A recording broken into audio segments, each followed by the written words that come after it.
Video Wave. Explore, learn, succeed. Since 2026. So hello everyone, welcome to Video Wave. আজি আমাৰ এইটো ভিডিঅ'ত আমি modern history of Assam discuss কৰিম। আপোনালোকৰ বহুতে ৰিকুৱেষ্ট কৰি আছিল যে স্যাৰ মডাৰ্ণ হিষ্ট্ৰী অফ আসামৰ ওপৰত ভিডিঅ' লৈ আহক আৰু মই ইয়াতে মোস্ট এক্সপেক্টেড কোৱেশ্চনছ আৰু যিবোৰ কোৱেশ্চনছ ভেৰিয়াছ কম্পিটিটিভ এক্সামত সোধা হয় সেই কোৱেশ্চনখিনি মই ইয়াতে এড কৰিছোঁ। আই থিংক 70টা কোৱেশ্চনছ হ'ব। সো বলক আমি ষ্টাৰ্ট কৰোঁ আজি ভিডিঅ'টো। আচ্ছা, মডাৰ্ণ হিষ্ট্ৰী অফ আসাম বুলি কওঁতে আমাৰ ষ্টাৰ্ট হয় আমাৰ ইয়াণ্ডাবু সন্ধিৰ পৰা। ঠিক আছে, ইয়াণ্ডাবু সন্ধিৰ পৰা ষ্টাৰ্ট হৈ আমাৰ কিমানলৈকে যায়, আমাৰ স্বাধীনতালৈকে যায়। ঠিক আছে, তো ফাৰ্ষ্ট কুৱেশ্যন আমাৰ ইয়াতে কি কৈছে, in which year did Assam কাম আণ্ডাৰ ব্ৰিটিছ ৰুল। মই অলপ আগতে ক'লোঁ ইয়াণ্ডাবু সন্ধি যেতিয়া সংঘটিত হৈছিল, অৰ্থাৎ 24 ফেব্ৰুৱাৰী 1826 কি হয়, আমাৰ ট্ৰিটি অফ ইয়াণ্ডাবু হয়। কাৰ সৈতে? বাৰ্মিজ কিঙৰ সৈতে। ঠিক আছে, বাৰ্মাৰ সৈতে আমাৰ ইংৰাজে কি কৰে, ইয়াণ্ডাবু সন্ধি ট্ৰিটিটো চাইন কৰে। ইয়াতে লিখা আছে ইষ্ট ইণ্ডিয়া কোম্পানীয়ে। চ' কুৱেশ্যন নম্বৰ 2 কি কৈছে, when was the treaty of Yandabo sign between the East India Company and the kingdom of Burma. কেতিয়া হৈছিল এইটো? 24 ফেব্ৰুৱাৰী 1826। যদিও এইটো কুৱেশ্যন কমন, কিন্তু বাৰে বাৰে এই কুৱেশ্যনটো দেখা যায়। ইয়াৰ লগত ৰিলেটেড মই 2-3টা কুৱেশ্যন এড কৰিছোঁ ইয়াতে এক্সপ্লেনেশ্যনখিনি প্ৰভাইড কৰা আছে। অ'কে, থাৰ্ড কুৱেশ্যন কি কৈছে? থাৰ্ড কুৱেশ্যন হ'ল যে who was the king of Burma at the time of treaty of Yandabo. অৰ্থাৎ ট্ৰিটি অফ ইয়াণ্ডাবুৰ সময়ত কোনে আছিল? বাৰ্মাৰ কিং আমাৰ কোন আছিল? বাগীদেউ। ঠিক আছে, বাগীদেউ বুলিও ক'ব পাৰোঁ। অৰ্থাৎ তেখেতে আছিল আমাৰ বাৰ্মিজ কিং, কিন্তু ইয়াতে কি আছে, Bagyidaw was the ruler of Burma when the treaty of Yandabo was signed. এতিয়া কুৱেশ্যন নম্বৰ 4 কি কৈছে, who sign the treaty of Yandabo on behalf of the East India company. অৰ্থাৎ ইষ্ট ইণ্ডিয়া কোম্পানীৰ তৰফৰ পৰা কোনে চাইন কৰিছিলে? এইটো আমাৰ হ'ল major general sir Archibald Campbell. ঠিক আছে, কুৱেশ্যন নম্বৰ 5 ভেৰি ইম্পৰ্টেণ্ট। এই কুৱেশ্যনটো আমাৰ বহুত কম্পিটিটিভ এক্সামত স্পেচিয়েলি আছাম পুলিচ আৰু আমাৰ B.Ed এণ্ট্ৰেন্সত দেখা যায়। Treaty of Yandabo was sign between hmm. কাৰ মাজত হৈছিল? আৰ্চিবাল্ড কেম্পবেল আছিল আমাৰ কি ইষ্ট ইণ্ডিয়া কোম্পানীৰ ফালৰ পৰা, আৰু আমাৰ কি হ'ল মহামিন হালাকফাও হেতেন। স্পেলিংটো অলপ মানে প্ৰনাউন্সিয়েশ্যনটো অলপ বেলেগ হ'ব পাৰে। চ' তেখেতে আহিছিল আমাৰ কি বাৰ্মা কিংডমক ৰিপ্ৰেজেণ্ট কৰিবৰ কাৰণে আহিছিল।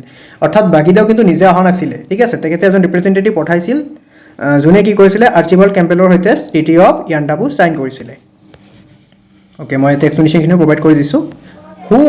কুৱেশ্যন নম্বৰ 6 কি কৈছে, who was the first British commissioner of Assam. কোন আছিল ফাৰ্ষ্ট ব্ৰিটিছ কমিশ্যনাৰ? তেখেত আছিল আমাৰ ডেভিড স্কট। কিমান চনত আহিছিলে? ডেট মিনছ আমাৰ এই ইয়াণ্ডাবু সন্ধি স্বাক্ষৰিত হোৱাৰ পিছতে হ'ল। That means in the year 1826। Okay, next কুৱেশ্যনলৈ মুভ কৰোঁ। কুৱেশ্যন নম্বৰ 7 কি কৈছে, who was the first chief commissioner of Assam. Question দুটা কিন্তু বেলেগ বেলেগ আছে। ইয়াতে মই অলপ আগতে কুৱেশ্যন নম্বৰ 5 যিটো ডিছকাছ কৰিলোঁ, তাত কি কোৱা হ'ল যে ফাৰ্ষ্ট কমিশ্যনাৰ, ব্ৰিটিছ কমিশ্যনাৰ। কিন্তু কুৱেশ্যন নম্বৰ 6ত কৈছে first chief commissioner of Assam. তেখেত কিন্তু আমাৰ চিফ কমিশ্যনাৰ নাছিলে, ডেভিড স্কট। তেনেহ'লে চিফ কমিশ্যনাৰ কোন আছিলে? আমাৰ চিফ কমিশ্যনাৰ আছিলে আমাৰ অপশ্যন ডি, অৰ্থাৎ ৰিচাৰ্ড হাৰ্টে কেটিং। ঠিক আছে, তেখেতে কিমান চনত আমাৰ চিফ কমিশ্যনাৰ হয়? In the year 1874 when Assam was separated from the Bengal presidency. ঠিক আছে, কুৱেশ্যন নম্বৰ 8 লৈ মুভ কৰোঁ। In which year did the first rebellion against British rule take place in Assam. অসমত ব্ৰিটিছৰ বিৰুদ্ধে কিমান চনত ফাৰ্ষ্ট ৰেবেলিয়ন ষ্টাৰ্ট হয়? কিমান চনত হৈছিল? Date is in year 1828। আৰু কোনে কৰিছিলে? ফাৰ্ষ্ট আমাৰ অসমীয়া যোনে আছিল সেইজন হ'ল আমাৰ গোমধৰ কোঁৱৰ। ঠিক আছে, গোমধৰ কোঁৱৰ আছিল প্ৰথম অসমীয়া যোনে কি কৰিছিলে, ব্ৰিটিছৰ বিৰুদ্ধে আমাৰ ৰেবেলিয়ন ষ্টাৰ্ট কৰিছিলে। কিহৰ কাৰণে? To restore the Ahom kingdom.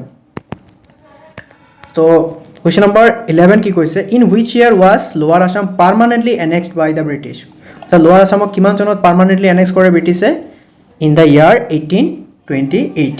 ঠিক আছে, ফুল কণ্ট্ৰল লৈ লয় ব্ৰিটিছ ইষ্ট ইণ্ডিয়া কোম্পানীয়ে লোৱাৰ আছামৰ ওপৰত।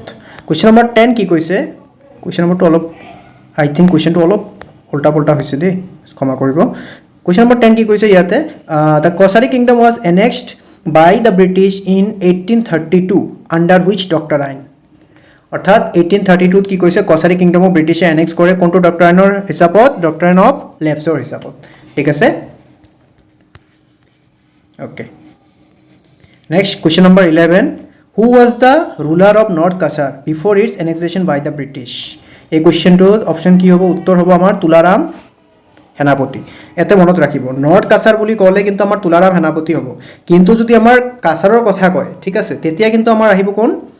আমাৰ আহিব তেতিয়া গোবিন্দ চন্দ্ৰ নাৰায়ণ তো এই কুৱেশ্যনটোত কিন্তু কনফিউজন নহ'ব আপোনালোকে নৰ্থ কাছাৰ বুলি মেনশ্যন থাকিলে অলৱেজ এইটো কৈ হ'ব তুলাৰাম সেনাপতি আৰু গোবিন্দ চন্দ্ৰ কি আছিল আমাৰ লাষ্ট কছাৰী বা ডিমাচা কিং আছিলে ঠিক আছে who was the first Khasi chief to declare war against the British কোন আছিলে সেইটো তেখেত আছিল আমাৰ Tirot Singh was the first Khasi chief to declare war against the British in the year 1829 and became one of the greatest tribal freedom fighter from the northeast region. Question number 13 ঠিক আছে number কেইটা অলপ ওলটা পলটা হ'ব পাৰে দেই ক্ষমা কৰিব তাৰ কাৰণে question number 13 কি কৈছে in 1830 who attempted as a confederacy of Assam tribes to drive out the East India Company অৰ্থাৎ কোনে কৰিছিলে আমাৰ ইষ্ট ইণ্ডিয়া কোম্পানীক মানে হেক কৰি দিব কাৰণে বা তাৰ ৰাজত্ব হেক কৰিব কাৰণে কোনে কৰিছিলে এইটো হ'ল আমাৰ পিয়লি বৰফুকনে পিয়লি বৰফুকনৰ লগত ৰিলেটেড এটা হিষ্ট্ৰী আছে মই দেউতাকৰ নামটো পাহৰি গ'লোঁ আই থিংক পিয়লি বৰফুকনৰ দেউতাক না কোনোবা আছিল যোনে কি কৰিছিলে মানে আমাৰ অসমৰ কাৰণে এটা বিশ্বাসঘাতকতাৰ কাম কৰিছিলে আপোনালোকে যদি এনচাৰটো জানে কমেণ্টত জনাই দিব মই পাহৰি গৈছোঁ বস্তুটো নেক্সট কি কৈছে ইয়াতে question number 14 in which year did Dhananjay Burhagohain and Piyali Phukan and Jiuram Medhi raise a revolt against British occupation in Assam অৰ্থাৎ কি কৈছে ধনঞ্জয় বুঢ়াগোহাঁই পিয়লি ফুকন আৰু জুইৰাম মেধিয়ে ৰিভল্ট ষ্টাৰ্ট কৰিছিল কিমান চনত ইন দ্য ইয়াৰ 1830 ঠিক আছে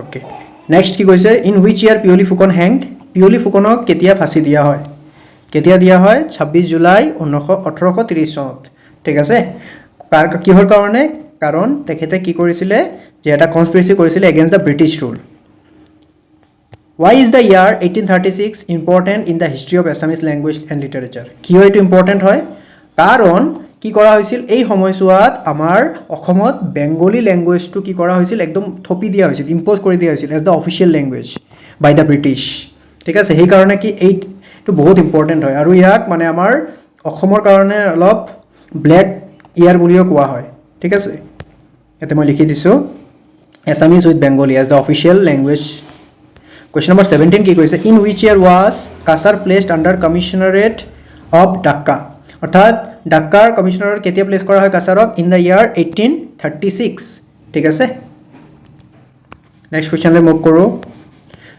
who is credited with discovering the indigenous tea plant in Assam in 1823 কোন আছিলে মানুহজন তেখেত আছিল আমাৰ Robert Bruce was the first person যাক কি কৰে আমাৰ মানে ইন্ডিজিনাছ টি প্লান্ট অসমত ডিস্কভাৰ কৰে কাৰ হেল্পৰ সহায়ত সিংপো পিপলৰ হৈতে ঠিক আছে সিংপো পিপলে তেখেতক হেল্প কৰিছিল learn about T from the Singpho people Singpho community okay in question number 19 কি কৈছে in which year was the first tea garden established in India কিমান চনত হৈছিল এষ্টাব্লিছড ইন দ্য ইয়াৰ 1837 এটো কত হৈছিল চাবুৱাত হৈছিল আই থিংক ডিব্ৰুগড়ৰ চাবুৱাত ফাৰ্ষ্ট টি গাৰ্ডেন আমাৰ এষ্টাব্লিছড হৈছিল that marking and beginning of the tea industry in Assam এই কোৱেশ্চনখিনি কিন্তু বাৰে বাৰে অহা দেখা যায় তো এইখিনি ভালকৈ চাই ল'ব কোৱেশ্চন নম্বৰ 20 কি কৈছে in which year was Upper Assam annexed to the British Empire কিমান চনত Upper Assam fully annexed হৈছিল in the year 1838 ঠিক আছে য'ত আহোম টেৰিটৰীৰ ওপৰত ব্ৰিটিছে পুৰা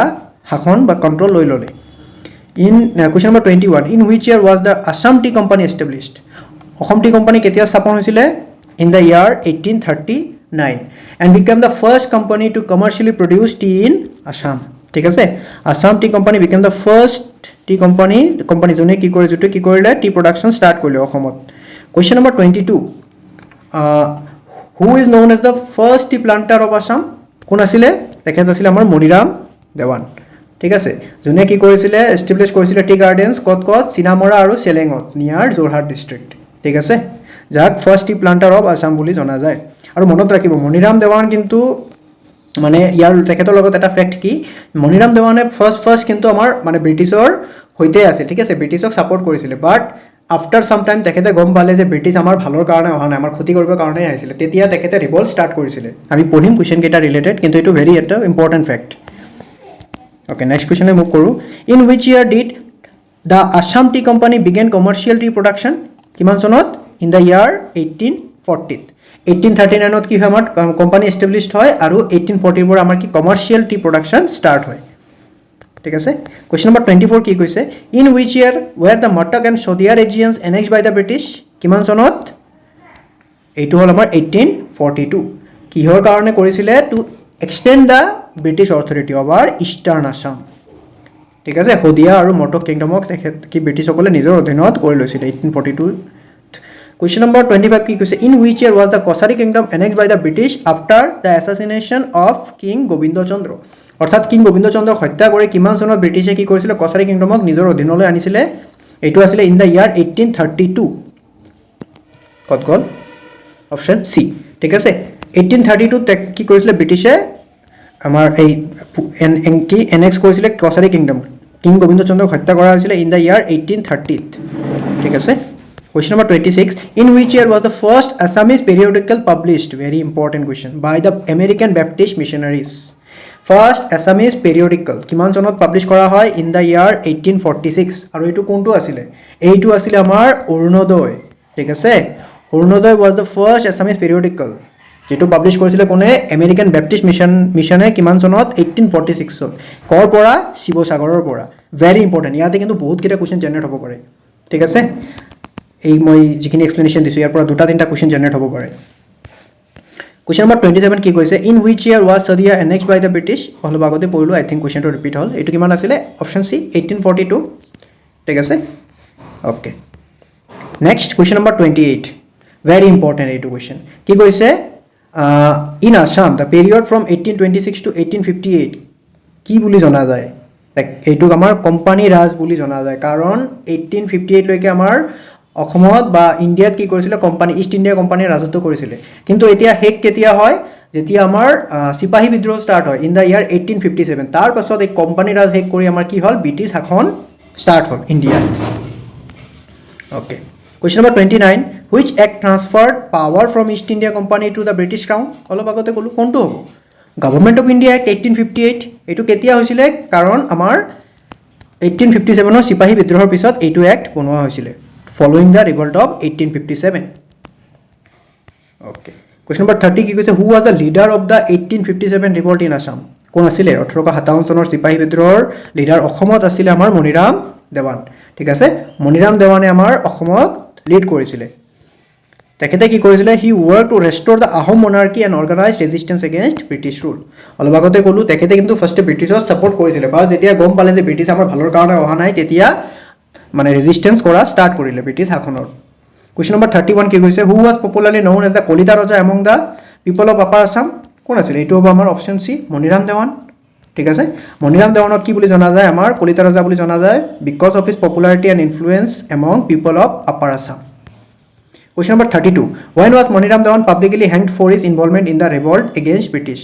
মনিৰাম দেৱানে এটা ৰিভল্ট কৰিছিল ব্ৰিটিছৰ এগেইনষ্টত সেই ৰিভল্টটো কি আপোনালোকে কমেন্ট কৰি জনাব আৰু যাৰ বাবে তেখেতক কি কৰা হয় ফাঁসি দিয়া হয় কিমান চনত ফাঁসি দিয়া হয় অপশন সি অৰ্থাৎ 26 ফেব্ৰুৱাৰী সৰি দে অপশন বি হ'ব 26 ফেব্ৰুৱাৰী 1858 ত মনিৰাম দেৱানক কি কৰা হয় ফাঁসি দিয়া হয় জোৰহাটত ঠিক আছে for his revolt of 1857 এইটো ভুলকে লিখা আছে এইটো হ'ব অপশন বি মই ঠিক কৰি দিম পিডিএফ টো পিছত okay Next question number 33 who was publicly hanged along with Moniram Dewan Moniram Dewanৰ হৈতে আৰু এজনক কি কৰা হৈছিল পাবলিকলি হ্যাং কৰা হৈছিল তেখেতৰ নাম আছিল আমাৰ পিয়লি বৰুৱা ঠিক আছে মনত ৰাখিব পিয়লি ফুকন কিন্তু বেলেগ আছিল 1830 পিয়লি ফুকনে কি কৰিছিল ৰিভল্ট কৰিছিল কিন্তু পিয়লি বৰুৱা বেলেগ আছিল তেখেতে কি কৰিছিল মনিৰাম দেৱানৰ হৈতে ৰিভল্ট কৰিছিল যাৰ কাৰণে তেখেতক 1858 ৰ 26 ফেব্ৰুৱাৰীত কি কৰা হয় ফাঁসি দিয়া হয় along with Moniram Dewan বস্তুখিনি মই লিখি দিছো Question number 34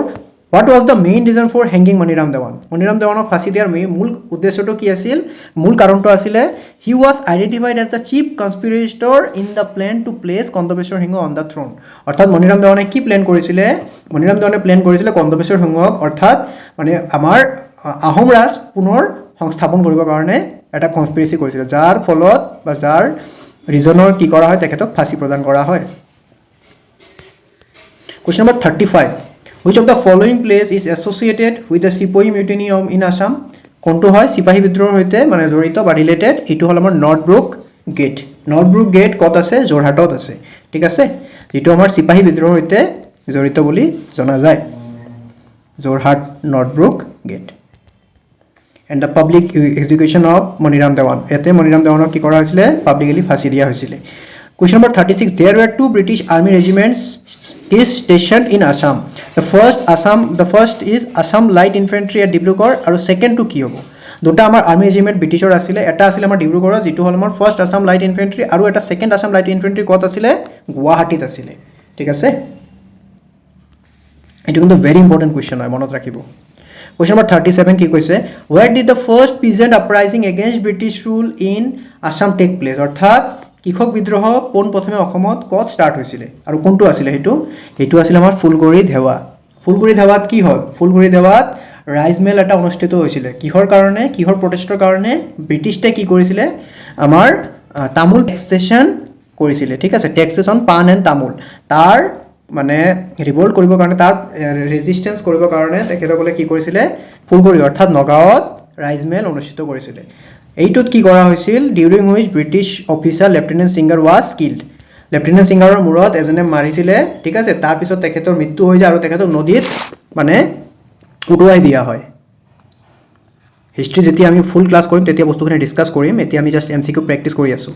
কুৱেশ্যন নম্বৰ 38 কি কৈছে? In Calcutta Maniram Dewan met a Bengali mukhtiar, মানে law officer. Mukhtiar means law officer, and together they planned a conspiracy to drive the British out of Assam. Who was he? He was Madhu Mallick. ঠিক আছে, মধু মল্লিকৰ সৈতে কি কৰিছিলে? আমাৰ মনিৰাম দেৱানে কনস্পিৰেচি বনাইছিলে যে ব্ৰিটিছসকলক কি কৰিব? অসমৰ পৰা খেদি পঠিওৱা হ'ব। কিন্তু যদিও সেইটো ছাকচেছফুল নহ'ল, কিয়নো ইংৰাজসকলে বা ব্ৰিটিছে কি কৰিছিলে? ইষ্ট ইণ্ডিয়া কোম্পানী সেইটো গম পাই গৈছিলে। আচ্ছা, question number 39, who first struck lieutenant Singer on the head with a lathi during the Phulguri uprising? অলপ আগতে ক'লোঁ কি কৰিছিলে? লেফটেনেণ্ট সিংগাৰৰ মূৰত লাঠিৰে মাৰিছিলে। মানুহজনৰ নাম কি আছিল? বাবুডুম। বাবুডুম কি আছিল? এজন ফিচাৰমেন আছিলে। তেখেতে ফাৰ্ষ্ট কি কৰিছিলে? লেফটেনেণ্ট সিংগাৰৰ মূৰত লাঠিৰে মাৰিছিলে। ঠিক আছে, এই কুৱেশ্যনটো ইয়াতে। অ'কে, কুৱেশ্যন নম্বৰ 40 কি কৈছে? In which year was the first oil well at Digboi dug? Very very important question. কোনটো চনত ফাৰ্ষ্ট অইল ডাগ মানে আমাৰ ডিগবৈত হৈছিলে? কোনটো চনত হৈছিলে? ইন দ্য ইয়াৰ 1866।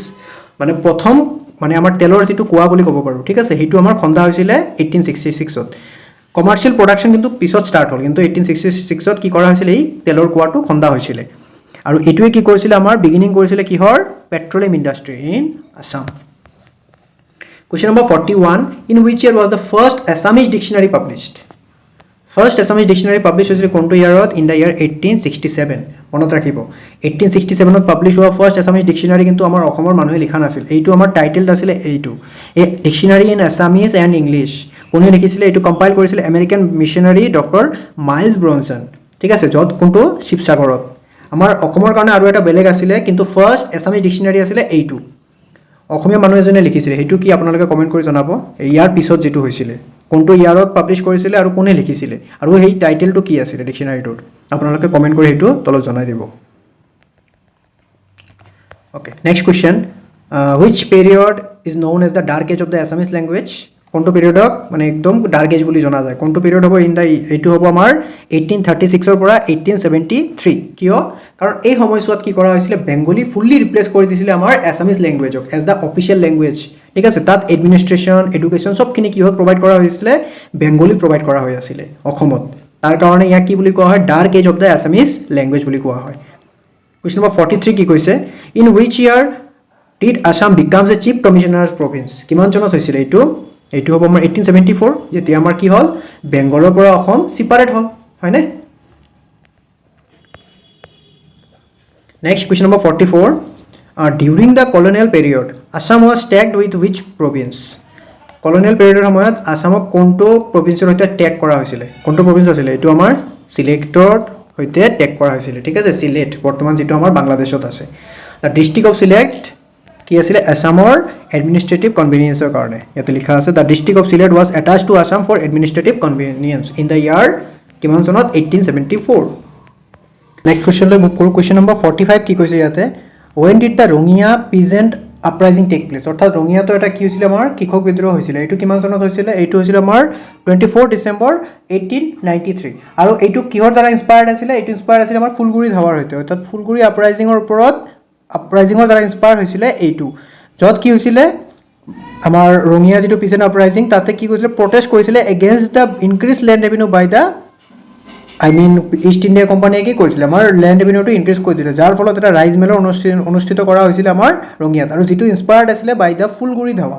ঠিক আছে, okay. When did the Lachima revolt take place, অৰ্থাৎ লাচিমা বিদ্ৰোহ কিমান চনত সংঘটিত হৈছিল? এইটো হৈছিল আমাৰ 21 জানুৱাৰী 1894। লাচিমা ৰিভল্ট ক'ত হৈছিলে? আমাৰ বৰ্তমান এইটো আমাৰ সৰ্থেবাৰীত আছে। ঠিক আছে, বৰপেটা ডিষ্ট্ৰিক্টৰ present day Sarthebari. Next question move কৰোঁ। When did the Patharughat uprising take place, পথৰুঘাটৰ ৰণ কিমান চনত হয়? 28 জানুৱাৰী 1894। ঠিক আছে, পথৰুঘাটৰ ৰণ টুক প্লেচ, পথৰুঘাট ক'ত আছে? বৰ্তমানৰ আমাৰ দৰং ডিষ্ট্ৰিক্টত আছে, য'ত কি কৰিছিলে আমাৰ where British forces fired upon peasants protest against increasing land revenue, অৰ্থাৎ লেণ্ড ৰেভিনিউৰ বিৰুদ্ধে তেখেতসকলে প্ৰটেষ্ট কৰি আছিলে, য'ত ব্ৰিটিছে কি কৰিলে ডাইৰেক্টলি আমাৰ প্ৰটেষ্টাৰ ওপৰত গুলি চলাই দিছিলে। ঠিক আছে, মনত ৰাখিব এই which uprising is known as the Jallianwala of Assam, কোনটো আছিলে এইটো? পথৰুঘাটৰ আপৰাইজিঙক কি বুলি কোৱা হয়? Jallianwala of Assam বুলি কোৱা হয়, কাৰণ ইয়াতে কি কৰা হৈছিলে, বহুত মানুহৰ মৃত্যু হৈছিলে বা বহুত মানুহক হত্যা কৰা হৈছিলে বাই দ্য ব্ৰিটিছ অফিচাৰ্ছ। ইহঁতে ডাইৰেক্টলি অপেন ফায়াৰ কৰিছিলে, আৰু আমাৰ কৃষকসকল কি আছিলে? আনআৰ্মড আছিলে, তেখেতসকলে জাষ্ট প্ৰটেষ্ট কৰিব আহিছিলে। So' that is why it is known as the Jallianwala Bagh of Assam. আৰু এইটো কিন্তু জালিয়ানৱালা বাগ যিটো আমাৰ আই মিন পাঞ্জাৱৰ যিটো জালিয়ানৱালা বাগ আছিলে, তাতকৈ কিন্তু বহুত আগতে হোৱা। তাত কিমান চনত হৈছিলে? 1919ত হৈছিলে, কিন্তু পথৰুঘাটৰ আপৰাইজিং 1894ত হৈছিলে, এইটো মনত ৰাখিব। আৰু কিহৰ কাৰণে সিহঁতে প্ৰটেষ্ট কৰি আছিলে? মেইন কজ কি আছিলে? এই যে ইয়াতে লিখা আছে, increase in agricultural land tax by the 70 to 80%, অৰ্থাৎ 70ৰ পৰা 80% টেক্স বঢ়াই দিয়া হৈছিলে, যাৰ কাৰণে পিজেণ্টে কি কৰিছিলে? কৃষকসকলে প্ৰটেষ্ট কৰি আছিলে। Very important question. Question number 50। In which year was cotton college established, cotton college কিমান চনত আমাৰ স্থাপিত হৈছিল? ইন দ্য ইয়াৰ 1901। কাৰ নামত সেইটো স্থাপিত হৈছিলে? Sir Henry Stedman cotton. ঠিক আছে, তেখেতৰ নামতে বৰ্তমান সেইটো কলেজ আছে, sir Henry Stedman cotton. It was the first institution of higher education in Assam, মনত ৰাখিব।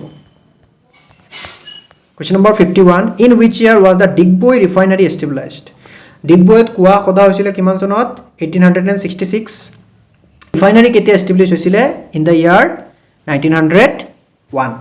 ঠিক আছে, আৰু অইল কেতিয়া ডিছকাভাৰ্ড হৈছিলে? ইয়াতে লিখা আছে, oil was discovered at Digboi in the year 1889। আমাৰ ৰিফাইনাৰী বনোৱা হৈছিলে 1901ত।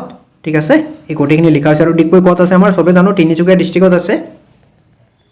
অ'কে, নেক্সট কুৱেশ্যনলৈ মুভ কৰোঁ। Who was the first vice president of the Assam association? Asom এছ'চিয়েশ্যনৰ প্ৰথম ভাইচ প্ৰেচিডেণ্ট কোন আছিলে? তেখেত আছিলে আমাৰ জগন্নাথ বৰুৱা। ঠিক আছে, কিমান চনত হৈছিলে এইটো? The first province wide political organisation in Assam, কিমান চনত এষ্টাব্লিছ হৈছিলে? In the year 1903। Question number 53। In which year was the Assam ছাত্ৰ সন্মিলনী ফৰ্ম? অসম ছাত্ৰ সন্মিলনী কিমান চনত ফৰ্ম হৈছিলে? এইটো হৈছিলে আমাৰ 25 ডিচেম্বৰ 1916। এইটোত কি কৈছে ইয়াতে? দ্য আছাম ছাত্ৰ সন্মিলন was formed on 25 December 1916। Its first session held in Guwahati. ঠিক আছে, আৰু লক্ষ্মীনাথ বেজবৰুৱা আছিলে ফাৰ্ষ্ট প্ৰেচিডেণ্ট, মনত ৰাখিব। মই এটাতে 3টা টপিক লিখি দিছোঁ। ফাৰ্ষ্ট ছেশ্যন আমাৰ হৈছিলে কিমানত? ফাৰ্ষ্ট ছেশ্যন হৈছিলে আমাৰ গুৱাহাটীত, ফৰ্ম হৈছিলে 25 ডিচেম্বৰ 1916, আৰু প্ৰথম প্ৰেচিডেণ্ট কোন আছিলে? আমাৰ Lakshminath Bezbaroa. Okay, who was the first president of the Asom Sahitya Sabha? কোন আছিলে অসম সাহিত্য সভাৰ ফাৰ্ষ্ট প্ৰেচিডেণ্ট? তেখেত আছিলে আমাৰ পদ্মনাথ গোহাঁই বৰুৱা। কিমান চনত হৈছিলে? ইনঅগ্ৰেল ছেশ্যন আছিলে আমাৰ শিৱসাগৰত। ঠিক আছে, শিৱসাগৰত কিমান চনত? 1917। নেক্সট কুৱেশ্যনলৈ মুভ কৰোঁ আমি। হু was the first secretary of Assam সাহিত্য সভা? অসম সাহিত্য সভাৰ প্ৰথম ছেক্ৰেটাৰী কোন আছিলে? তেখেত আছিলে আমাৰ শৰৎচন্দ্ৰ গোস্বামী। শৰৎচন্দ্ৰ গোস্বামী আছিলে আমাৰ কি ফাৰ্ষ্ট ছেক্ৰেটাৰী। ছেম আমাৰ যিটো অসম সাহিত্য সভা ক'ত হৈছিলে? ফাৰ্ষ্ট 1917ত শিৱসাগৰত। Okay, next question, very important. Okay, ৱেৰ is the headquarters of Assam সাহিত্য সভা বা অসম সাহিত্য সভা লোকেটেড? ক'ত আছে আমাৰ হেডকোৱাৰ্টাৰ্ছ? এইটো আছে আমাৰ যোৰহাটত। ঠিক আছে, মনত ৰাখিব এই কুৱেশ্যনখিনি কিন্তু ভেৰি ইম্পৰ্টেণ্ট। বহুতকেইটা এক্সামত এই কুৱেশ্যনখিনি আহিছিলে। B.Ed এণ্ট্ৰেঞ্চতো আগৰ বছৰ কেইটামান ইউনিভাৰ্চিটি দেখা গৈছিলে, আৰু অসম পুলিচ ADRE চবতে এই কুৱেশ্যনখিনি কমন। চ' ইয়াৰ পৰা সেইকাৰণে মই কুৱেশ্যনখিনি এনেধৰণে ৰেডি কৰি দিছোঁ আপোনালোকৰ কাৰণে। Okay, in which year was Assam given the status of province under A governor? অৰ্থাৎ গভৰ্ণৰ প্ৰভিন্স কিমান চনত আমাৰ প্ৰদান কৰা হৈছিল অসমক? কিমান চনত হ'ব এইটো আমাৰ? In the year 1921 under the government of India act 1919, অৰ্থাৎ গভৰ্ণমেণ্ট অফ ইণ্ডিয়াক 1919 পিছত কি কৰা হৈছিলে কনষ্টিটিউচনেল ৰিফৰ্ম কৰি যেটো আমাৰ ইফেক্ট হয় কিমান চনত 1921 that gives Assam the status of a governor province ঠিক আছে okay who was the second chief minister of Assam প্ৰথম তো আমি সবে জানো কোন আছিল প্ৰথম আছিল আমাৰ কোন লোকপ্ৰিয় গোপীনাথ বৰদলৈ তো সেকেন্ড কোন হ'ব সেকেন্ড আছিল আমাৰ বিষ্ণুৰাম মেধি এইটো কোৱেশ্চন কিন্তু বহুতবাৰ দেখা গৈছে ঠিক আছে প্ৰথমটো সবে মনত ৰাখে ফাৰ্স্টটো আমাৰ কোনেও মনত নাৰাখে মানে আই মিন সেকেন্ডটো বা থাৰ্ডটো বহুতে পাহৰি যায় এই কাৰণে কোৱেশ্চন তেনে ধৰণে বনায় এতে মই লিখি দিছো first second minister chief minister আছিল অসমৰ আফটাৰ গোপীনাথ বৰদলৈ আৰু তেখেতে সাব কৰিছিল কিমান 1950 পৰা 1957 লৈকে okay question number 59 in which year did Assam become a state of India Assam কেতিয়া ভাৰতৰ এটা ৰাজ্য হিচাপে ফৰ্ম হয় কিমান চনত in the year 1950 with the constitution of India যেটো আমাৰ কি হৈছিল came into force কিমান চনত came force আহে এটো হয় আমাৰ 26 জানুৱাৰী 1950 চনত তাৰ পিছৰে পৰা কি হয় আমাৰ অসম এটা ৰাজ্য হিচাপে পৰিগণিত হয় okay in which year was the Gauhati High Court established Gauhati High Court কিমান চনত এষ্টাবলিশ হয় 1948 ঠিক আছে আৰু ইয়াৰ লগত এটা কোৱেশ্চন সোধে যে গুৱাহাটী হাই কোৰ্টৰ জুৰিডিকচনৰ আন্ডাৰত আমাৰ নৰ্থ ইষ্টৰ কেইটা ষ্টেট আহে আৰু এই ষ্টেট বিলাকৰ নাম কি এইটো আপোনালোকে কমেন্ট সেকশনত জনাব মই আগৰ এটা ভিডিওত এইটো কভাৰ কৰিছিলো যে দেয়াৰ আৰ 4 ষ্টেটস চাৰিটা ষ্টেট আহে আমাৰ গুৱাহাটী হাই কোৰ্টৰ জুৰিডিকচনৰ আন্ডাৰত আৰু হিয়তৰ নামখিনি আপোনালোকে কমেন্ট সেকশনত জনাই দিব okay question number 61 in which year was the regulations of the APSC promulgated অর্থাৎ APSC একদম অফিশিয়ালি কি হল মানে আমাৰ অসমৰ কাৰণে ৰেডি হল যে তেখেতে এতিয়া অফিশিয়ালি আমাৰ কি কৰিব পাবলিক সাৰ্ভিস কমিশনত ৰিকমেন্ড কৰিব কিমান চনত হৈছিল এইটো অপশন ডি দ্যাট ইজ 1951 ৰ পৰা কি হল আমাৰ APSC promulgated হৈছিল to facilitate requirement to state government services okay question number 62 in which year was the northeastern frontier railway that is NFR northeast frontier railway established হৈছিল কিমান চনত এইটো আছিল আমাৰ in the year 1958 আৰু ইয়াৰ হেডকোৱাৰ্টাৰছ কত আছে এইটোৰ হেডকোৱাৰ্টাৰছ আছিল মালিগাঁৱত ঠিক আছে মালিগাঁও গুৱাহাটী হেডকোৱাৰ্টাৰ আছে question number 63 কি কৈছে in which year was the first medicine Assam established at Dibrugarh প্ৰথম মেডিকেল কলেজ কত কিমান চনত এষ্টাবলিশ হৈছিল ইন দা ইয়াৰ 1947 আৰু এটোৰ নাম কি আছিল নাম হল আমাৰ অসম মেডিকেল কলেজ বা Assam medical college Dibrugarh that is the first medical college in Assam in north and north east India কিমান চনত ফৰ্ম হৈছিল 1947 ত কাক আপডেট কৰি বনোৱা হৈছিল Berry White medical school very very important ঠিক আছে এই বস্তুখিনি নেক্সট কোৱেশ্চনলৈ মুভ কৰো question number 64 in which year was the Saraighat bridge constructed Saraighat bridge কিমান চনত আমাৰ বনোৱা ৰেডি হৈছিল একদম 1962 ঠিক আছে আৰু ইয়াক কি কৰা হৈছিল ইনাগৰেটেড কৰা হৈছিল কিমান চনত 1963 ইনাগৰেট কৰা হয় মানে মানুহৰ কাৰণে মুকলি কৰি দিয়া হয় that was the first India's first rail cum road bridge over the Brahmaputra river এইখিনি মনত ৰাখিব okay ইয়াতে কি কৈছে who was the first selected president ঠিক আছে selected president কাৰ অসম প্ৰদেশ কংগ্ৰেছ কমিটি Selected president কোন আছিল আমাৰ ছবিলাল উপাধ্যায় ঠিক আছে Chhabilal the first selected elected কিন্তু নহয় ঠিক আছে তেখেতক সিলেক্ট কৰা হৈছিল এতিয়া কোৱেশ্চন হল আকৌ elected first president কোন আছিল তেনেহলে ছবিলাল উপাধ্যায় যদি আমাৰ সিলেক্টেড হয় elected কোন আছিল আমাৰ Kuladhar Chaliha was the first elected president of Assam Pradesh Congress Committee ঠিক আছে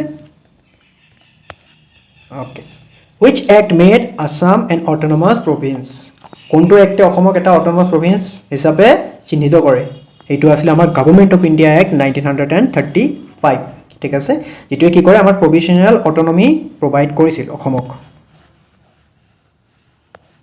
question number 68 who was the only representative from Assam and Northeast India in the drafting committee of the Indian Constitution আমাৰ অসমৰ তথা north ইষ্টৰ পৰা এজনে মানুহ আমাৰ ড্ৰাফটিং কমিটিত আছিলে তেখেত কোন আছিল আমাৰ সৈয়দ মোহাম্মদ সাদুল্লাহ ঠিক আছে Sayyid Muhammad Sadullah was the only representative from Assam and Northeast India in the drafting committee okay question number 69 who was the only martyr in India very important question to be hanged during the quit India movement very important question ঠিক আছে এটো কোন আছিল only martyr quit India movement or যাক কি কৰা হৈছিল আমাৰ ফাঁসি দিয়া হৈছিল তেখেত আছিল আমাৰ কুশল কোঁৱৰ ঠিক আছে কুশল কোঁৱৰক কি কৰা হৈছিল আমাৰ ব্ৰিটিছে ফাঁসি দিছিলে কিমান চনত 1942 কুইট ইণ্ডিয়া মুভমেণ্টৰ মানে জৰিয়তে question number last question Numaligarh refinery limited NRL was established as a result of which movement কোনটো মুভমেণ্টৰ ৰিজাল্ট হিচাপে নুমলীগড় ৰিফাইনাৰী লিমিটেড আমাৰ কি হৈছিলে স্থাপিত হৈছিলে এইটো আছিল আমাৰ কোনটো এইটো আছিল আমাৰ আছাম একৰ্ড ইন দ্য ইয়াৰ 1985 ঠিক আছে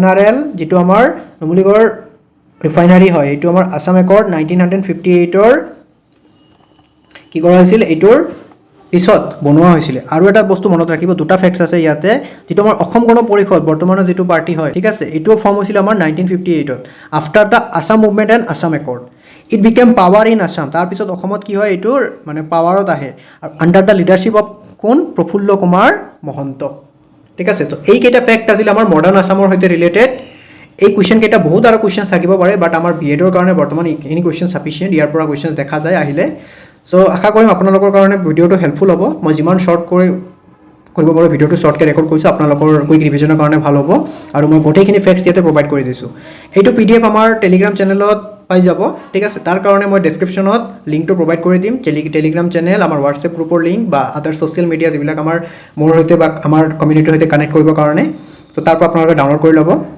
আৰু মই বাকি ভিডিঅ'ছবোৰ বনাই থাকিম ঠিক আছে আপোনালোকৰ বড়োলেণ্ড ইউনিভাৰ্চিটিৰ বিএডৰ ৰিগাৰ্ডিং চ' থেংক ইউ